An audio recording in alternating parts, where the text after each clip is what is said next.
This is a tutorial video on how to do a cylinder leak down test. We've got this Jeep here with the inline engine, a 1976 Jeep. We've got a wrench on the crankshaft here so we can manually turn the engine around. We want to bring the piston up on its compression stroke. So we're going to be testing the number one cylinder here, and we want to make sure that all the valves are closed and that the piston's at the top dead center of its stroke on the compression stroke, so we can determine if the cylinder or valves are leaking. Okay, John, will you put the, we're going to go ahead and put our compression hose in here. Now, before we put that in, I want to show them the end of the hose does not have a Schrader valve in it.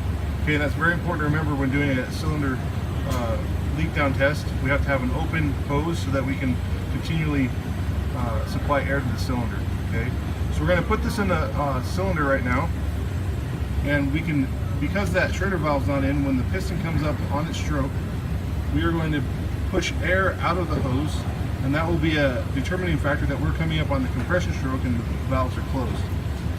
So Alan's going to turn the engine over by hand, and John's going to keep his thumb over the hose, and as the piston comes up, the air is going to be forced out of the hose from his thumb. So go ahead, Alan.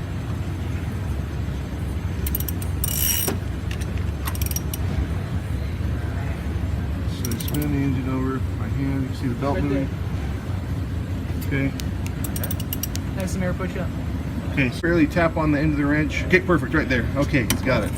All right, now that we have our engine on top dead center of the compression stroke, on this cylinder we're going to hook up our cylinder leak down gauge. So we've got two gauges here. One is our pressure, and the other one with the red, yellow, and green is the percentage of air that's leaking out of the cylinder.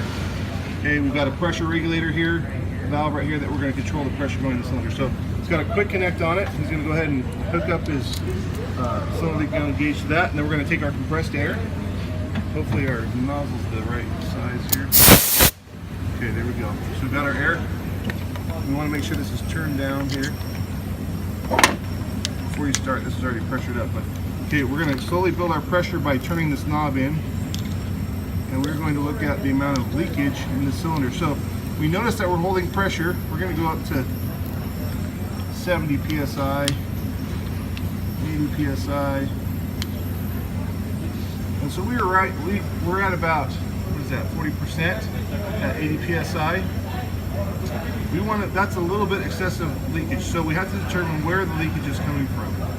So we have a couple of options. We can either be coming from the intake valve, the exhaust valve, or the rings. Okay, so we have to determine where it's coming from. So we can look here, oil right here. bubbling. Okay, see this oil coming out of the crankcase.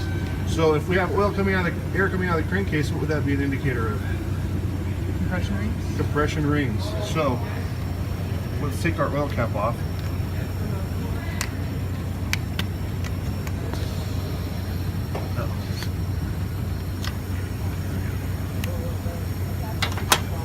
And you can actually feel the air coming out of the oil fill hole.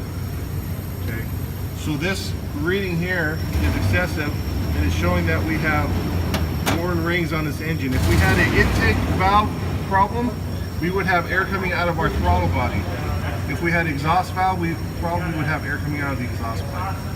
So that is how you perform a cylinder leak down test.